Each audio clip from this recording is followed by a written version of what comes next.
₹1 పెట్టాలంటే చాలా ఆలోచిస్తాను. అలాంటిది మా ఇంట్లో లైట్లు కావాలంటే ఈ బజారు ఆ బజార్ అన్ని బజార్లు తిరిగి ఆఖరికి మన గ్లో ఎల్ఈడికి వచ్చేసాను. యాపిల్ అనుకుంటున్నారా? కాదు, డెకరేటివ్ హ్యాంగింగ్ లైట్. మన మాట వింటుంది. నేను పైకి పంపిస్తాను చూడండి.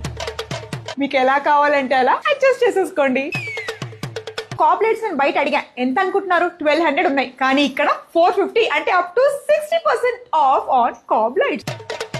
సోలార్ లైట్లు ఎలక్ట్రిసిటీ కాకుండా మన సూర్యుడు హెల్త్ తో చార్జ్ చేసుకొని ఈ లైట్లు యూజ్ చేసేసుకోవచ్చు. Different types of profile lights ఉన్నాయి. చూసారు కదా, 3 strips, 2 strips, 1 strip, different sizes కూడా ఉన్నాయి అనమాట. అవుట్డోర్ లైట్లు అనమాట. చాలా డిఫరెంట్ టైప్స్ ఉన్నాయి. మనకి ఎలా కావాలంటే అలా మనం కస్టమైజేషన్ కూడా చేయించుకోవచ్చు. అలాగే చూసారు కదా, చాలా వెరైటీస్ ఉన్నాయి. గ్లో ఎల్ఈడి లో ఏంటంటే బయట కంటే 30% డిస్కౌంట్ వచ్చింది. అలాగే ఇక్కడ మనకి గ్యారంటీ అయినా వారంటీ అయినా బయట బ్రాండ్ల కంటే మరీ ఎక్కువగా ఉంది. ఇక్కడ హోమ్ ఆటోమేషన్ తో పాటు స్మార్ట్ స్విచెస్ కూడా అవైలబుల్ గా ఉన్నాయి. మీ ఇంట్లో ఏ రకమైన లైట్లు కావాలన్నా గ్లో ఎల్ఈడి కి వచ్చేసేయండి. నాలాగా షాపింగ్ చేసేయండి. Glow LED.